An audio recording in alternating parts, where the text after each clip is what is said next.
Ready, set. Good evening, everybody. This is Omar Serrato with the Tilted Lawyer podcast. I'm joined by my good friend Lauren Neidigh. What's up? Who's here. She was waiting patiently for me to finish my one stream with Michael Maricini. And now we're getting ready to talk about some Blake Lively stuff. And I haven't talked about this case in over a month.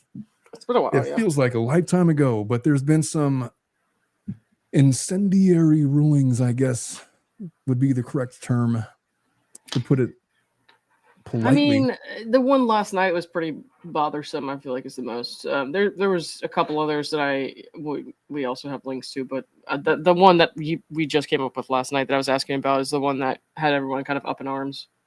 Yeah. Someone just asked if I'm still in the bathroom. I'm right here, bro. So no, I'm not still in the bathroom. Well, let me. I'm going to get to the crux of this ruling. I'm just going to read Judge Lyman's ruling in real time. Yeah, go ahead. And it's the one that basically says that Blake Lively gets to discover the family birthing video of Jamie Heath's wife. And why does she get to do that? This is an outrage. And I agree with you. The key kind of issue there is that she only ever saw 1 second of the afterbirth video, and she's demanding they produce the entire birthing video before the baby was born. So it's a pretty big difference. But yeah. So I got the right thing. Yeah, no, I know. And so like I was telling you earlier on the phone, the correct objection, which it appears there was not an objection to that request for production. Mm-hmm. But the correct objection would have been no. I'm not giving you that. Yeah. It's not relevant. You tell me what it is that you think you saw, but I'm not giving you access to the entire video because you did not allege that I showed you the entire video. I think they said some of that in their response to her letter where she's asking for sanctions, but when it came to the motion to compel the omnibus that she was mentioning this stuff, and they did not respond to that with an objection to that particular point. So it was a little too late, I guess. Because you waive, if you don't object when at the appropriate time, then you waive your objection.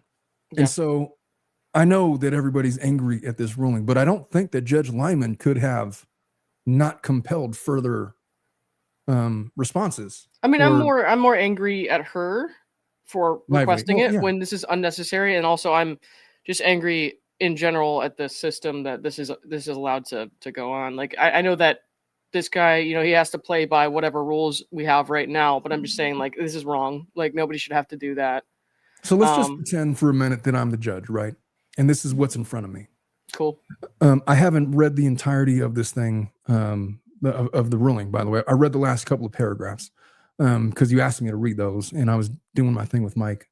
But let's just say that the facts I have in front of me was that there was a request for a production that was not objected to, and that was did not comply with the entire request. And now there's a request to compel further responses to fulfill that request. And I'm the sitting judge, and there was no objection. That objection by law has now been waived. As a judge, I don't believe that I can legally not compel further production. Right. If that's the facts. And so then the question becomes, why didn't they object? And you were trying to give me some of the context to that. And I can't for the life of me understand why they would not have objected. So they were saying that they believed they were only compelled to produce footage responsive to what they were seeking from the Wayfarer complaint. So from their dismissed lawsuit. And they believed the only responsive material was what they produced, which was the afterbirth video. So they never thought that these birthing videos, the actual whole home birth, fell within the scope of that to where they didn't think they had to object to that. Yeah, but that's such a rookie. Look, even if you don't think you should object, or even if you don't think you have to object, you lodge the objection, because if you don't, then you waive it. Yeah. Because because you're assuming they didn't. So I mean, I guess it went how it went, but that was my interpretation of what I read. So I can't be upset at Judge Lyman on this one, because what could he do about it? That was 100% Capitol's fault. Yeah. No, now, I'm just it's not it's not necessarily the judge, but I'm like extremely bothered by the way that non-parties can be like so easily violated. I feel like in these kinds of situations, especially in like a huge lawsuit with powerful celebrities, like That's why in a lawsuit like this, you object to every fucking thing. yeah. Pardon my language. You object to everything. Did you say pardon my language? You I forget did. who you're talking to? I mean, it hasn't been I'm that not long. used to doing I haven't been on YouTube for Okay. I was about to say, in I'm a gonna salacious derail way that, for but all right. You be careful if you want to. Okay, so is the thing on screen? It's on the screen. I'm going to read it. Yeah, it is. This is Judge Lyman's decision. So plaintiff Blake Lively moves to sanction defendant Jamie Heath for failing to produce all video footage related to the birth video that the court purportedly ordered produced on August 27th, 2025. Lively seeks sanctions directing Mr. Heath to produce all video footage depicting the birth video, including but not limited to all versions that show the delivery within 3 days of the court's order. Now, that is an overly broad request that could have been cured with a simple objection. Yeah. It's So that's frustrating. the whole issue. Yeah. So, in order precluding Mr. Heath from offering any evidence, including written or oral testimony on the topic of his showing the birth video or any portion thereof to Miss Lively, I think that's the thing that got denied. He's like, yeah, that's stupid. Heath opposes the motion. So the motion is granted in part and denied in part. And I think they granted one and denied two. So the the thing where she's asking that they be precluded from offering any sort of evidence or testifying about these things. She's now done this with like 3 different issues, and we have the other 2 things to go over, but one of them was like spoliation of evidence, which I won't get. Who is Blake Lively? Funny, Mike. Funny. Okay. Nothing. This is who is Blake Lively. Yeah. God. That's a can of worms we don't want to open. Anyways, I'm pretty sure he knows who Blake Lively is. Anyways, what was I even saying before I saw that comment? It just totally ruined my train of thought, Mike. You were going to tell us what spoliation was. What's the definition? Oh, spoliation. So I'm not going to get into what exactly, because we're going to pull up that document in a little bit, and so we can look at it. But she basically wants them to be precluded from testifying to like any of these messages, and for the jury to assume certain things are fact. And then there was also something with redactions with Melissa Nathan. She asked for the same thing. So this is just one of like 3 of these recent requests. All right. So, well, let's get through this one. On August 4th, 2025, Lively moved to compel the Wayfarer parties to produce a number of documents. Of particular relevance here, Lively complained that Heath had failed to produce documents responsive to her request regarding her allegation that he had shown her and her assistant a video of his wife giving birth while on the set of the film It Ends With Us. In her complaint, Lively alleges that Mr. Heath approached her and her assistant on set and started playing a video of a fully nude woman with her legs spread apart. Miss Lively thought he was showing her pornography and stopped him. Mr. Heath explained that the video was his wife giving birth. The Wayfarer party's complaint against Lively, meanwhile, asserts the following. Lively continued with an outrageous and knowingly false suggestion that she was shown pornography or naked images of Heath's wife on set. This allegation knowingly and maliciously misrepresents an instance when, in connection with the birthing scene, Heath, at the director's request, attempted to show Lively a video that demonstrated the director's vision of the scene. This video which ultimately was not shown to Lively, even though she stated she'd like to see it later, as she was eating, is by all accounts beautiful. Since Lively wanted to see it later, what she saw was the first image at the start of the video, which shows Heath's wife himself and their baby after his wife gave birth at home, a natural birth or a home birth. Lively therefore maintains that she was shown a video of Heath's wife giving birth, while Heath maintains that he showed Lively only a video of himself, his wife, and their baby. Interject. I think a lot of people are having unfavorable opinions of her because she describes that, regardless of which of the 2 options here it was, as pornography at any point in time. That's a fucking creepy thing to do, man. There's a lot of reasons to be upset with Blake Lively, 100% for sure. One of them is because she's carrying on with this, and we're 4 months from trial now, with this ridiculous, with these ridiculous allegations, and then she's trying to discover birth videos from Jamie Heath. I guess trying to like support her claim that she was shown pornography. Like, what are we gonna do with this? Let's say you get the whole video. Yeah. Heath said that you saw the afterbirth. You're gonna say that you saw the birth. And so who's correct? I don't know. I mean, you can't really prove that either way. I think that she should have been, I would have said that she should show or she should be forced to change her request to only that portion of the video which she saw.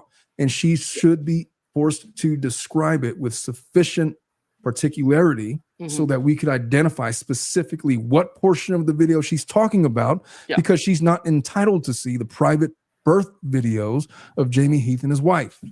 So basically all she said, and this is actually what they said, there's like, this is not what Miss Lively remembers seeing. Like, okay, well, Miss Lively has a very interesting recollection of a lot of things that we've now seen in different footage that came out last week. You know, the video of her kissing Justin when it wasn't in the script, when she accused him of doing that to her. The video where they like show where he, you know, said the sexy comments where it was clearly not sexual harassment. This out, Lauren. Yeah, check this out. They could have then objected. Okay, if that's not the way that she remembered it, then I'm not going to give it to her because we're going to use it as impeachment. And then we're going to ask her questions on cross-examination, basically describing what it was that she saw on the video. Well, it is a little frustrating that they didn't take that approach. I agree with you. Yeah. And having spent so much time away from this case, and this is what I'm coming back to, I'm all the more frustrated. I have no idea whose fault it was, but this was a missed opportunity for cross-examination, and this was an easy discovery objection. I would have just said, no, I'm not giving her that because we're going to use it for impeachment. That's it. At the trial, she could view it while she's being cross-examined after she describes what she recollects from that video, and it's either going to match or it isn't. Because it's impeachment evidence, and therefore I'm not allowing her to discover it and make the court contend with those arguments. Whether those are right or wrong, it's better than not objecting. How about that? Well, I wonder if she was asked to describe what she saw in her deposition also. I don't know. How much of the depo has come out yet? Of hers, very little. We've now seen more of like Steve's, Justin's, Jen Abel's, Melissa Nathan's, all the like background players, like her hairstylist, her makeup artist. Like we've seen those, but we haven't really seen much of hers at all. You know, there was that one time they tried to attach the full transcript of her deposition, and they got struck for that. Which I'm not really sure why they did that. It was clearly not going to work out in their favor, but they did try to get the full transcript out there at some point. But the judge said no to that. He struck that before it was ever like unsealed or anything. So we really haven't seen much of what she said in her deposition at all. See, this I don't know. I get pissed off. I'm getting pissed off because this could have been handled so differently. I'm just, I don't know who was responsible for the objections to this discovery, but they dropped the fucking ball. If I am lead counsel on this and this was an associate, I would be livid that we're now put in this situation where everybody's outraged, but this is truly the fault of counsel. Look, if they made the objection and they made the arguments, they made some argument, any kind of an argument, and the judge ruled against them, then fine, put that on Lyman. But Judge Lyman cannot be blamed for this one. This was not his fault. Sure. If I was the sitting judge, I could not have ruled in favor of Jamie Heath in this instance because of the way it went down. Well, I think my initial reaction last night was just like, how could you like allow that? How could you like give that ruling? Why would you allow something like that? But then you have to like stop and think about it. So I had to go over it again this morning when I had more of a rational, head and think about it and say, okay, well, I understand that even the judges, they're limited to, the confines of the laws and like what they're expected to rule as far as discovery goes. He can't just like go rogue and be like, you know what? Nah, we can't have that. Nah. Well, I'll tell you what, Alex, what is this? Alex 10 says they were bullied and overworked and drowning in sanctions. Yeah, there's something to be said about that. Like this litigation is exhausting. It's easy to make mistakes when you're overworked. And I have no doubts that attorneys probably mostly on the Wayfarer side are overworked with all of this stupid shit. And that is, guess what? That is a strategy. If you got the bankroll then you can litigate that way and just force them to litigate every stupid little issue like what she's been doing from the inception of this litigation. And it started in January. We are now in November, and we got another 4 months to go. Everybody's just zonkered. Zonkered? Zonkered. Is that a word? No, but it is they're now. zipped. They're zottled. They're tired, man. They're exhausted. They're exhausted. Yeah. And so somebody has a super comment, and I don't know how to show it.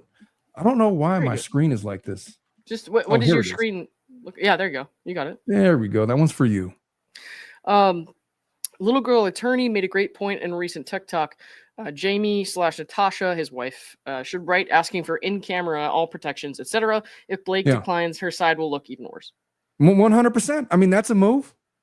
I mean, look, I'll show whatever you want, but I don't want to produce it in the normal course of discovery. Let's have an in-camera session. Yeah, I 100% agree with that. Whoever little girl attorney is, I agree with her. We talked about her when we were at lunch. She sounds familiar. You saw a video of hers, and I was like, "That's my friend." Oh yeah, the one you had a crush on, dude. Oh, my bad. No. Why would you say something like that? Did I get? No, never mind then. That was not the same person. I'm sorry, Okay, guys.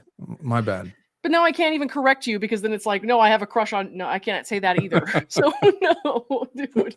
I do know what you're talking about though. Well, now I don't remember anything that we talked about. Now I feel like my memory is jaded. I can't trust my memory anymore. I'm remembering things incorrectly. It's fine. We had some drinks that day. Yes, we did. I'm not gonna worry about it. Oh, dude, look what you did. Now everybody's gonna. Oh my god, you're such a fucking dick. I can't stand you. I can't stand you. Well, never mind me. You didn't. It was. I don't. Maybe it was the waitress. Maybe that's who you were talking about. No, I got half a mind to try to convince everyone I got a crush on Elsrich. just to flex. All right. Anyways, moving on, guys. This is not the point of this. Not the point of this little get together. Okay. So, all documents and communications concerning your allegation in paragraph 101 of the Wayfarer SDNY complaint that Miss Lively falsely suggested that she was shown pornography and naked images of Heath's wife on set.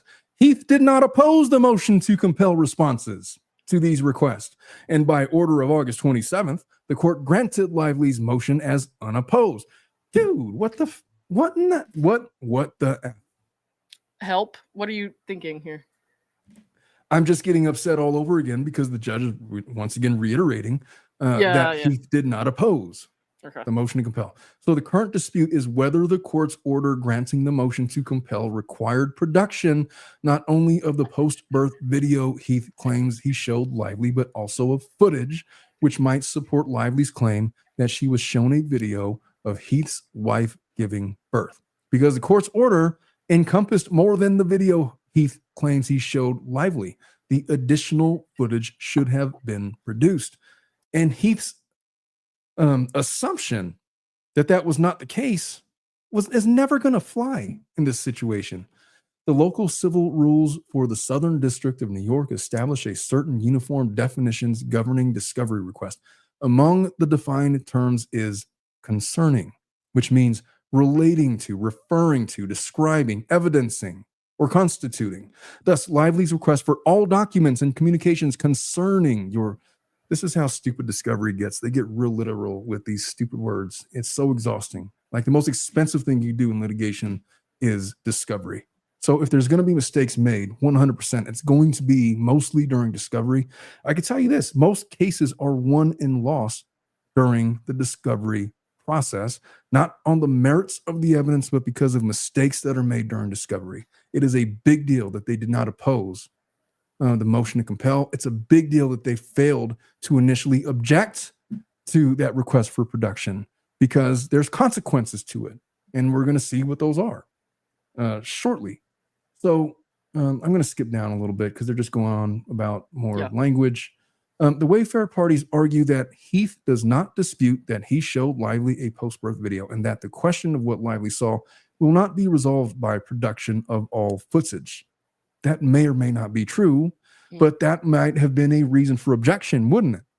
However, Heath does dispute that Lively was shown a video of his wife giving birth, and the time for Heath to have objected to producing all footage related to that issue was when Lively made her motion to compel, not after he was deposed and was forced to admit the existence of videos. Thus, while it may be undisputed at this point that footage exists that resembles what Lively claims she saw, the question for present purposes is not whether producing the footage will decisively resolve exactly what she saw.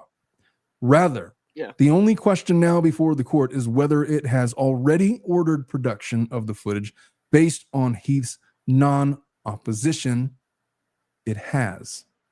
The materials at issue are no doubt extremely sensitive and deeply personal. They therefore fall within the category of materials in litigation that, while potentially discoverable, are still subject to strict confidentiality provisions preventing public disclosure. The materials are subject to the protective order in this case, and given their sensitivity, it is highly unlikely that their disclosure could ever be warranted. In addition to compelling production of the footage, Lively seeks to preclude Heath from offering evidence on the topic of his showing the birth video or any portion thereof. To her, that request is stupid. Federal Rule of Civil Procedure 37B provides that if a party fails to obey an order to provide or permit discovery, the court where the action is pending may issue further just orders prohibiting the disobedient party from supporting or opposing designated claims or defenses, blah, blah, blah. Court has wide discretion and stuff. All right, these factors counsel against well, I should probably read that, huh? Federal Rule of Civil Procedure 37B2A2, a district court has wide discretion in sanctioning litigants appearing before it.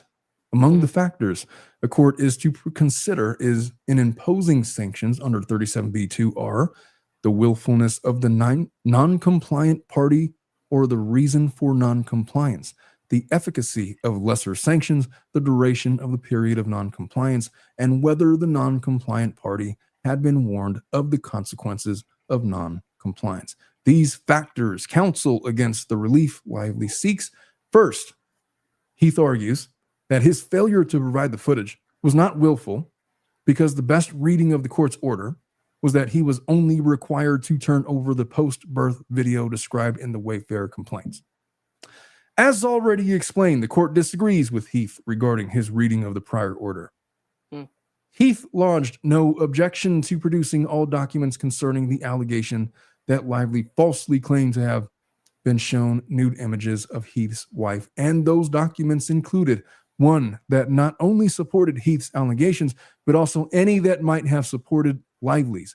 The court cannot say, however, that Heath's interpretation was so mistaken or unreasonable as to give rise to an inference of willfulness. Second, Heath has not been warned of the consequences of noncompliance. Third, and perhaps most important, lesser sanctions, namely production of the footage and payment of Lively's attorney fees incurred in making this motion are sufficient. Motion, therefore, is granted in part, denied in part. Done. So I was a little confused about whether or not she was actually granted fees on that. Yes, she was. She was. Okay. Yeah.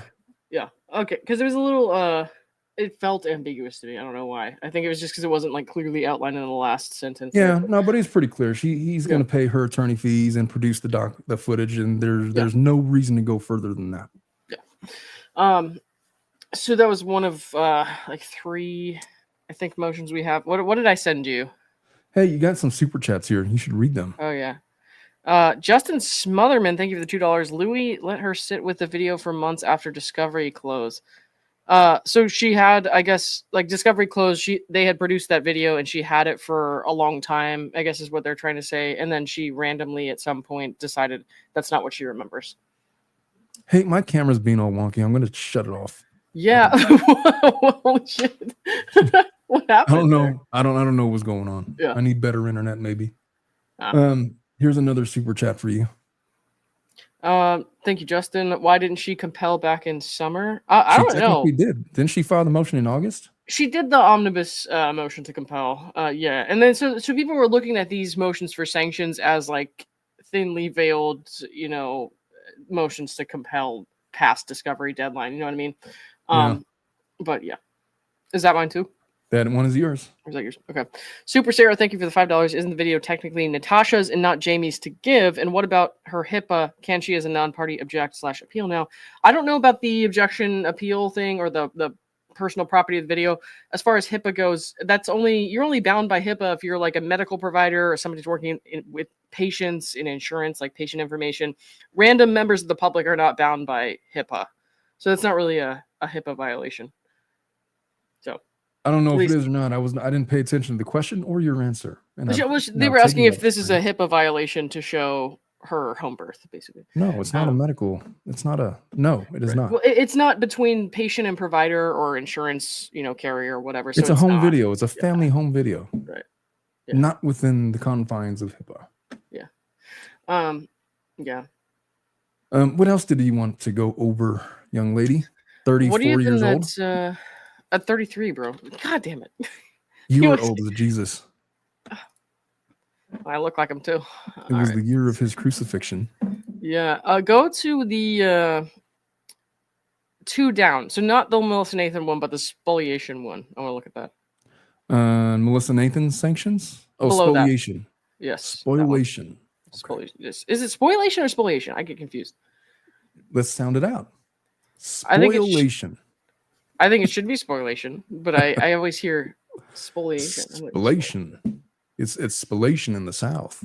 Well, whatever it is, we should open that. Okay. Is it properly shared? No wonder your face is glitching. God.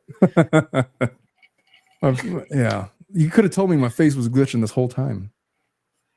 Oh, I did. It wasn't until like right before you turned your camera off. Yeah. Anyway, that's is it up on screen yet? Yes, it is. I will let you read this. Oh my fucking okay. Well, it's a little harder because you got control of the scrolling. Hang on. I do that when you control the scrolling all the time. Are you gonna do it on your own thing? Yeah, take your thing off. I'll share mine. All right. Take your thing off. Because I'm gonna skip lots of stuff. All right. Oh. I thought your face was like that, Omar. Sometimes my face is like that when I'm trying to interpret how Lauren pronounces words. Oh, man, which words? All right. I think I have it. Yeah, I have it up here. You just have to share the screen thingy. Oh, you have it. There you go. Yeah, there you go. All right.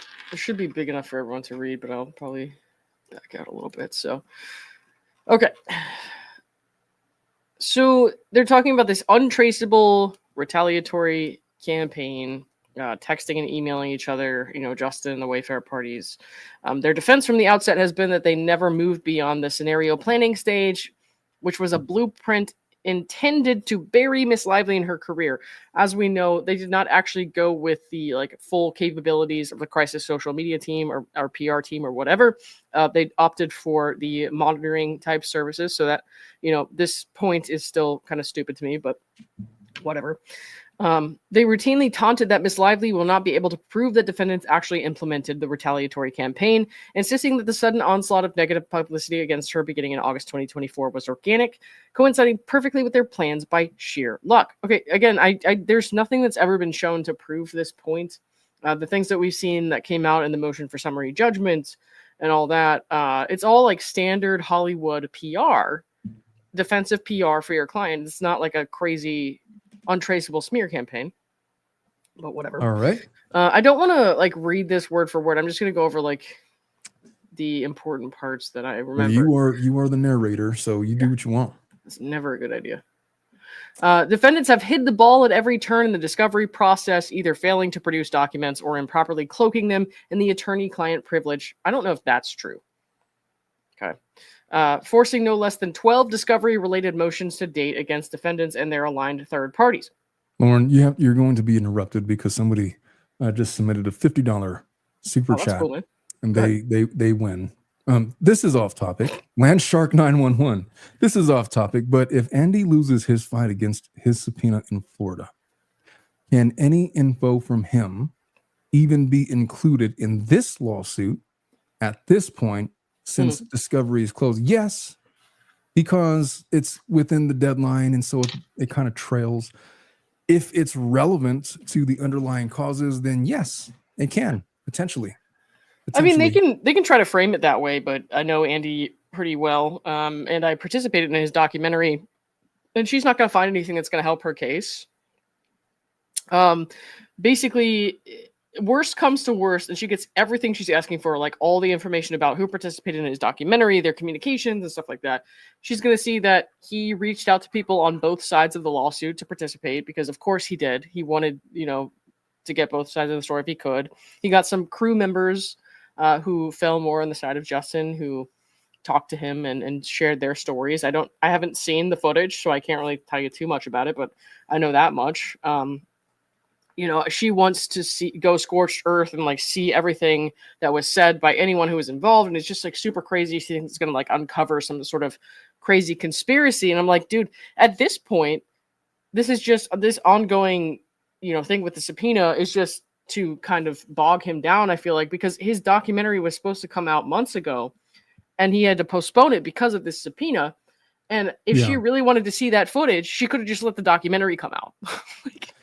Well, I'll tell you what. I also know Andy, not as well as you, but I saw him in Arizona. We were at that thing. I saw you participating in the documentary, and right. I'll tell you what. I don't think there's anything relevant that they're going to find. So, if they found something relevant, conceivably, could it be used in the trial? Yeah, it can. I just don't think they're going to. I think the reason why Andy is still dealing with this is 100% because of the documentary that he made. And they're trying to keep that out for as long as they possibly can. And if they could keep it delayed from coming out till, say, before the trial, then I guess they win on the PR front, for that matter anyway. I hope that answers your question. Well, I just figured maybe just on the off chance that the footage did get turned over to Blake, I would leave her a little sign, Oh, well... well, I thought you already left a bunch of Easter eggs in your texts to Andy. Oh, they're not Easter egg. I just said, "Your Honor, Blake is a cunt." In our group text. So I was like, okay, fine. If you want to see my text messages, here they are. Your Honor, Blake's a cunt. Well, she can look forward to reading that. How about that? Yeah. Man, right. Poor you should Andy. Continue with the poor Andy dealing with me for months. I haven't talked to Andy in a long time, man. I gotta catch up with that guy. Yeah, dude, you should. All right, continue with the spoliation document. Okay. Well, let me see. I don't want to I've read all this to people already, so I don't want to go through too much of it. But they're saying, despite defendants' clumsy efforts to cover their tracks, there is substantial evidence that the retaliatory campaign was in fact implemented as planned. Okay, there's nothing to support this. There's nothing to support that. Defendants flouted this court's orders and destroyed and or failed to preserve or produce additional material and highly relevant evidence, the absence of which they intended to try to unjustly exploit in their favor. So there's like one main point, I guess, that I want to talk about here. So do you know the app Signal? No. Okay. Well, Signal is an app that it's like really secure. Some government agencies have used it. People use it for privacy reasons. It protects your messages, and it auto deletes them after a certain amount of time, as long as you have that setting turned on, which is something that a lot of people, want to do. Lots of people use it for their businesses, especially people in like PR and related fields. And so they have been using this app for a long time, and their messages from Signal were subpoenaed in this lawsuit. They didn't find anything in their messages from like a relevant time period. So now she's trying to say that they destroyed evidence I got it. That's by failing to turn off the auto delete function. But the thing is, the way she's trying to frame it is, when she sent that 17-point list of demands to basically, exploit or like, I don't know if extort is the word, I guess, in like a layperson language, extort, them into giving her control of the film.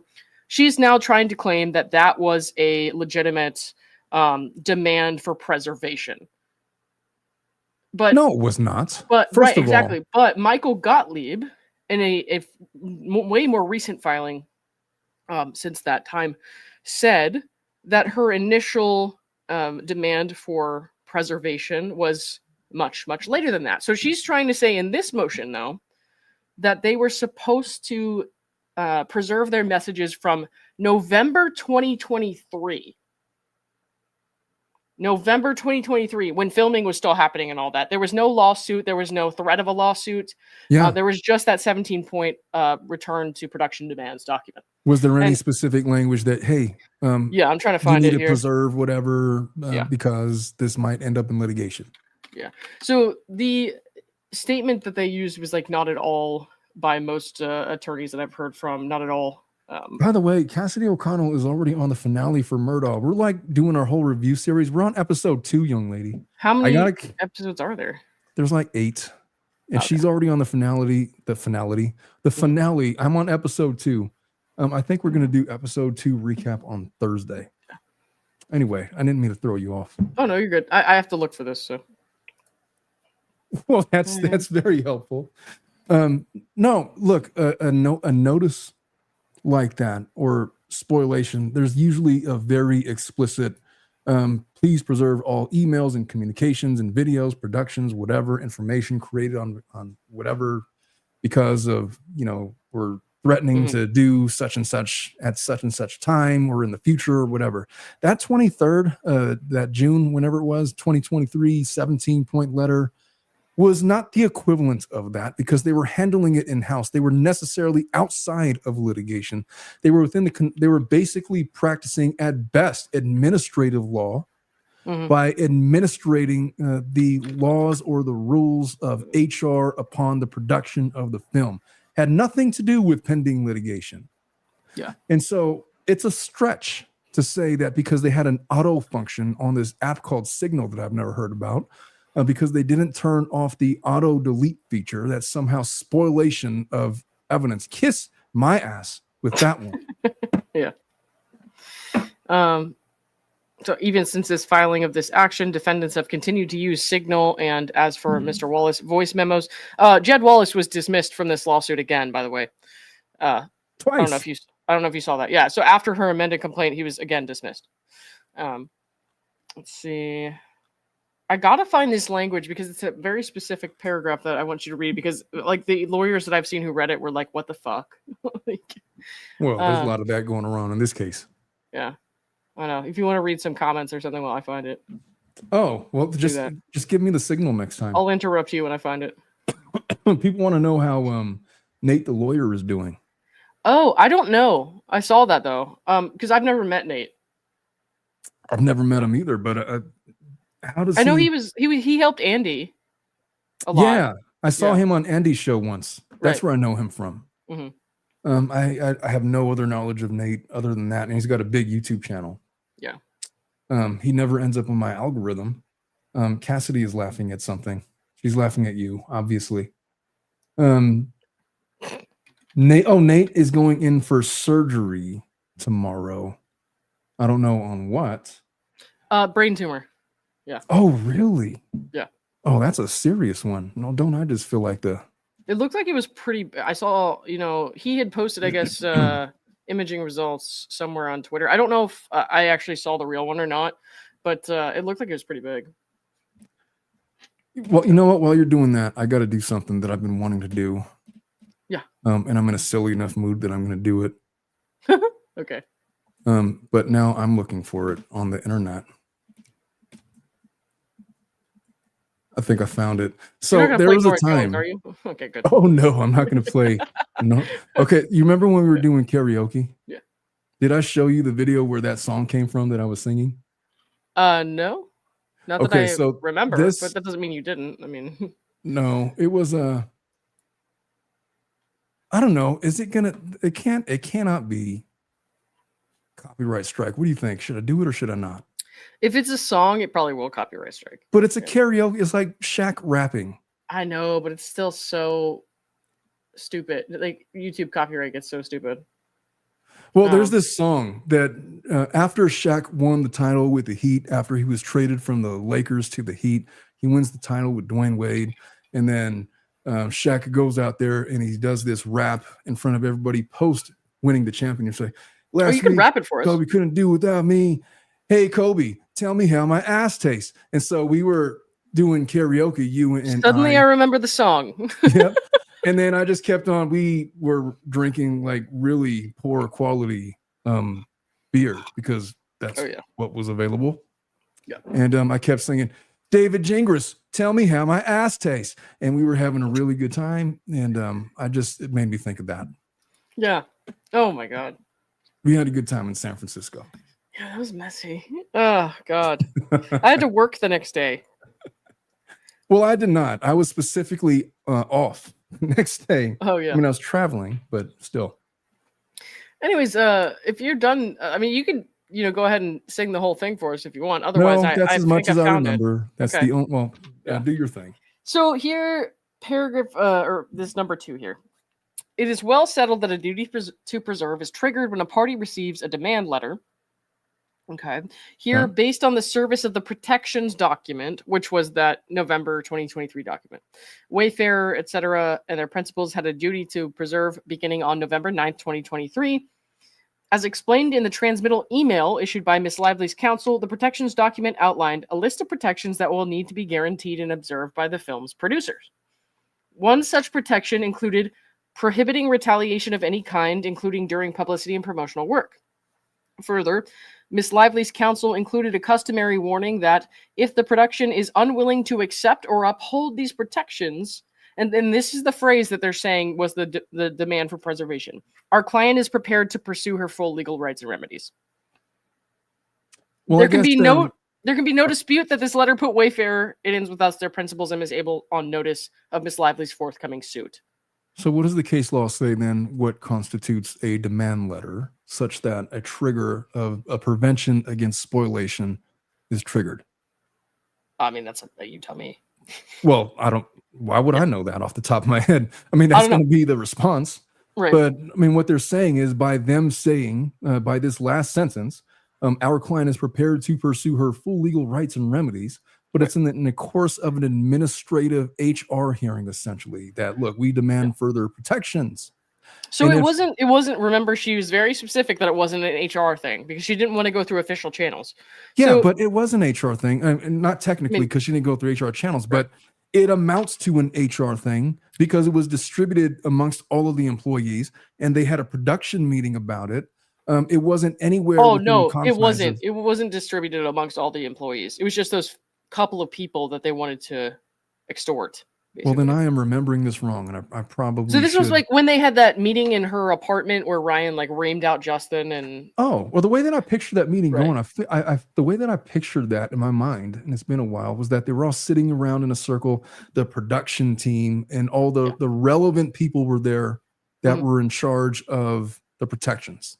Right. So it was not it was not a big meeting at all. This was just between her and like Justin, Jamie, and like maybe a couple producers. I'm not sure, but yeah. But what was the forwarding of that letter limited to the people that were there at the meeting? I believe so, yes. Okay. Yeah. And was there anybody else that would have been relevant to having control over the protections over the production of the film that was not at that meeting? I'm not sure, to be honest. I don't want to answer that question because I'm not sure. So I guess that's the question then. So how could you say it constitutes a demand letter when it was like this kind of informal, quasi-formal meeting where we were talking about additional protections and you're reading this letter and we're talking about how to better protect people and we're agreeing to protect people. And it was conditioned that if you're not going to protect us, then we're going to pursue all rights and remedies. But the entire meeting was fashioned around employing these additional protections to make sure everybody felt safe. Therefore, there was a mutual understanding that there would not be further remedies or rights needed to be exercised.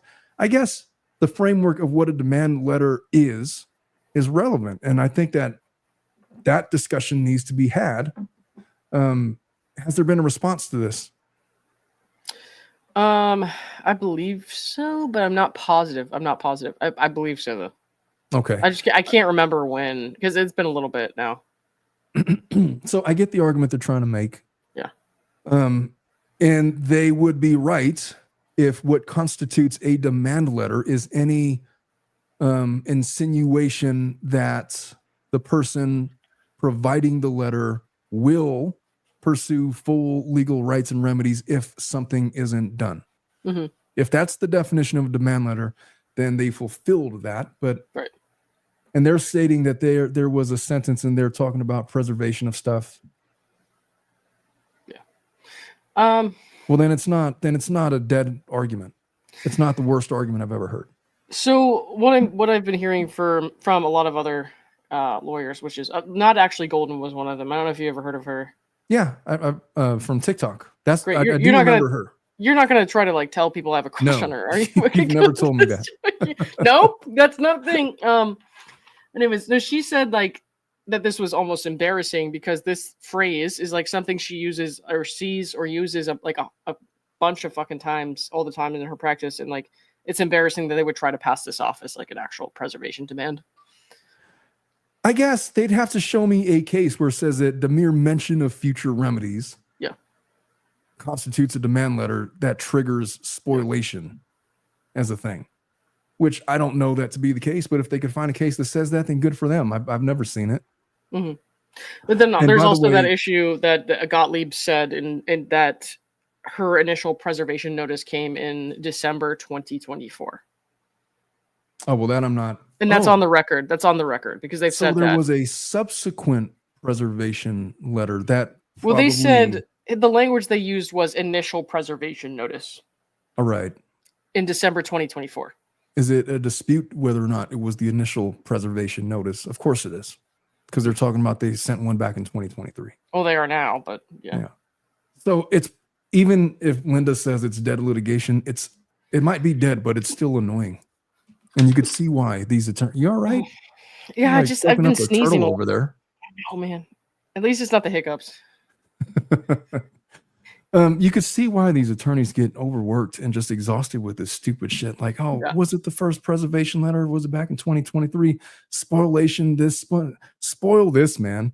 How about just this argument is stupid? How about you don't want to do it? Tired of this shit. I get it. Yeah. All right. Well, so that's all I really wanted to look at there. And there's like one more very short thing. I sent you an email with it. It's the new one.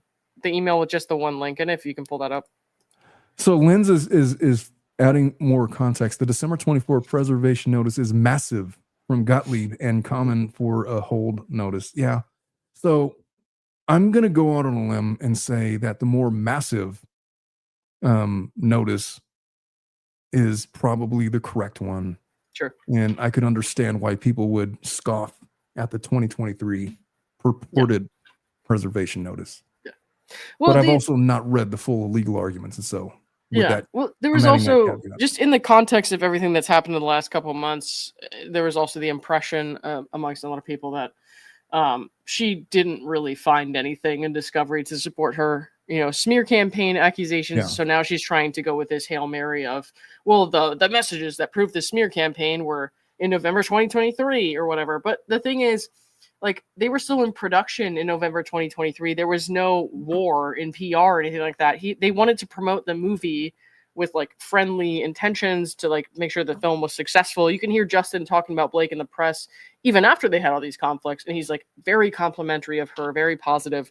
And so there was no PR war at that time. So it doesn't really make any sense to me that they would have, thought this went back to November 2023 and there'd be any evidence of a smear campaign at that point.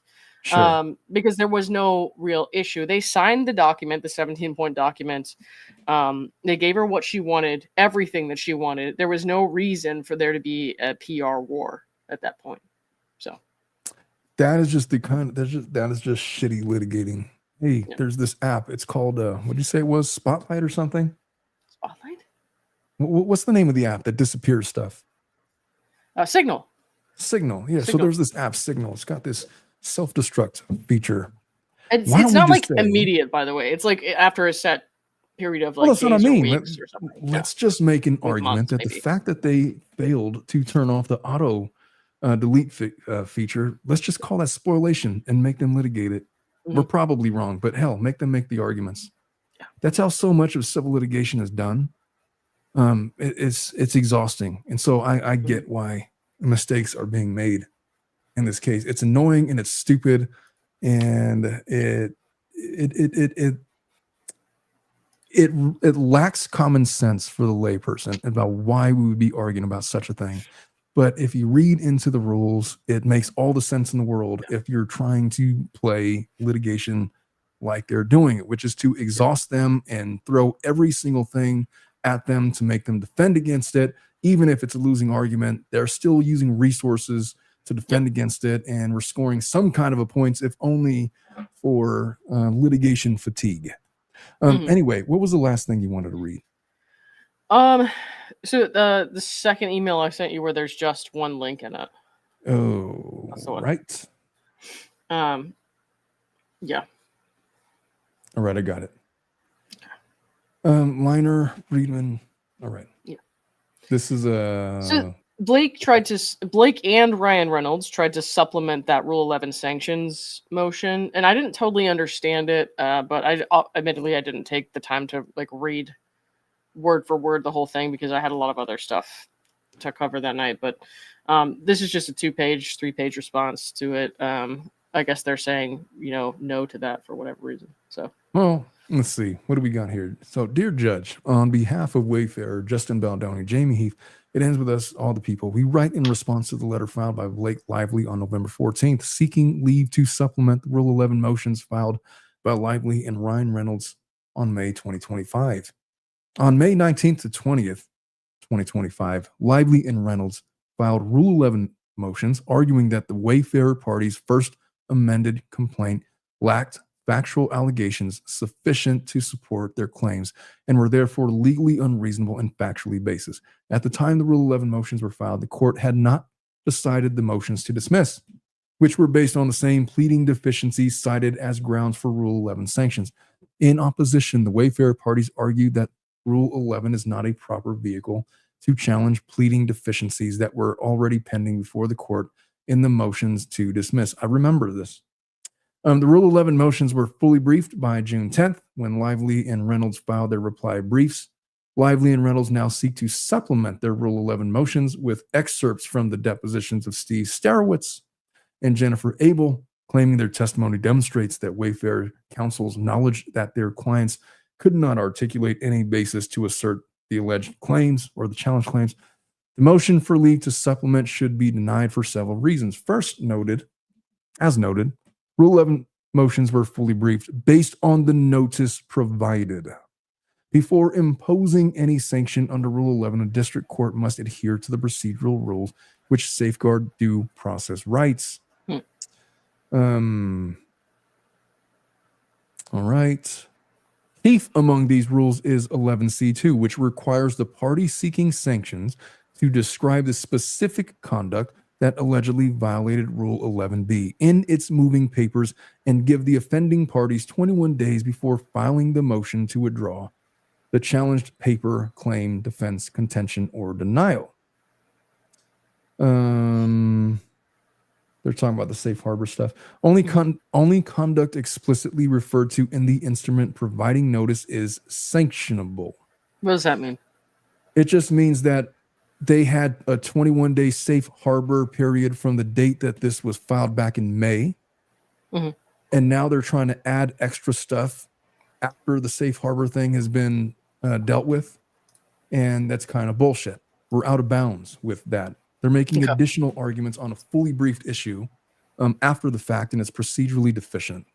Yeah, this. Okay, so the timing of this came after the motion for summary judgment dropped, and there was a lot of unfavorable evidence towards them, and then they came out with this. So they're not this, but this is the response. But they're supplement to the Rule 11 sanctions. So it was very much PR driven. It felt like so. So they're going on. The Abel and Sarowitz depositions were not recently discovered evidence, as their depositions were taken on September 26th and October 3rd, respectively. Lively offers no explanation for filing her letter at this juncture, just days after the Wayfarer party's summary judgment motion. In other words, they're doing this to be dicks in retaliation. Well, they also Lively's, do it like they'll drop this like close to the weekend, so where like nothing else can happen. So this will be the news cycle for however many days, and this actually didn't work this time. Not too many people picked it up because there was so much other stuff going around. But yeah.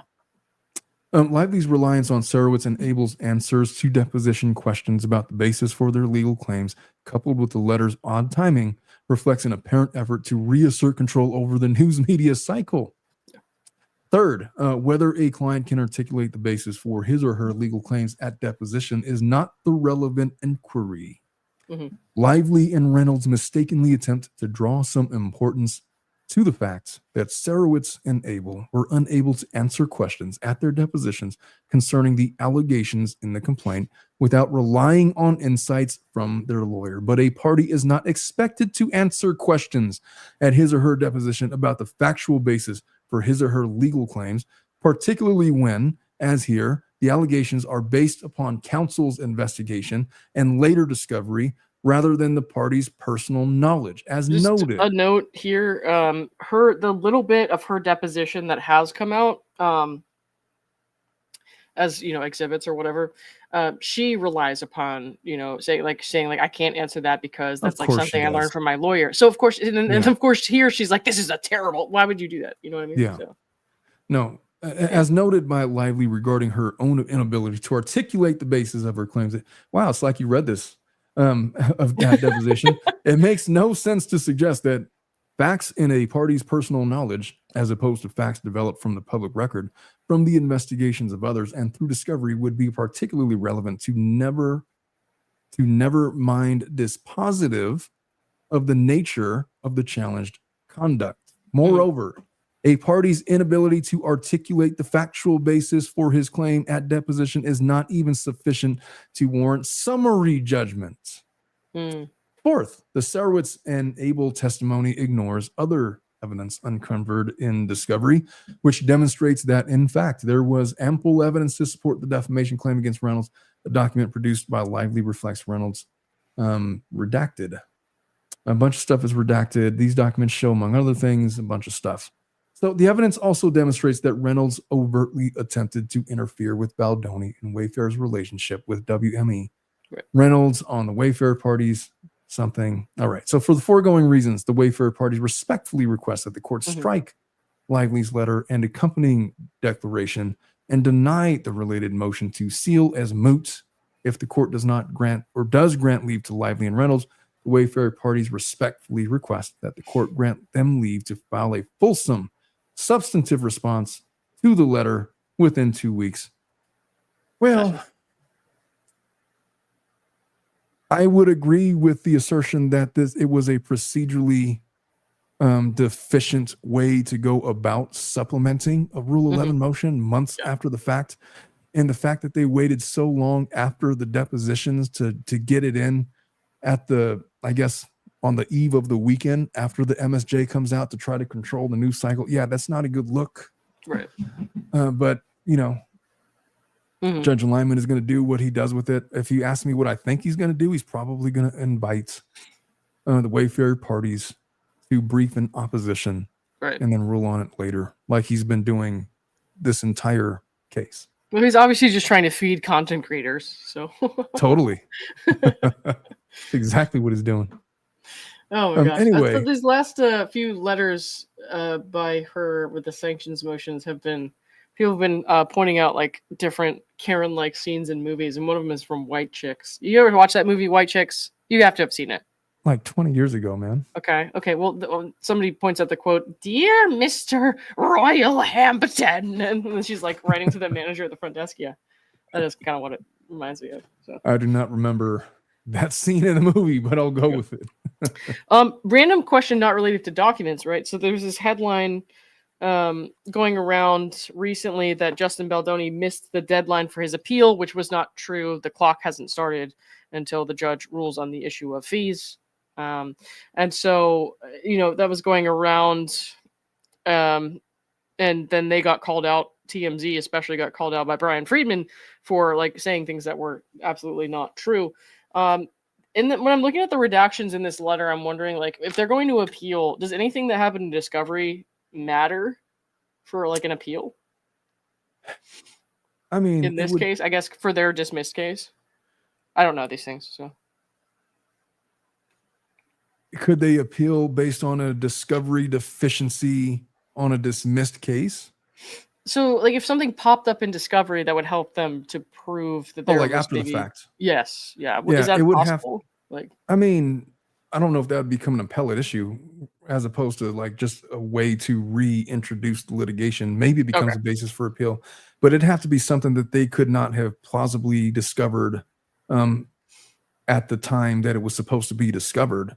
okay. Like, for example, somebody committed extrinsic fraud and we didn't know that they did that.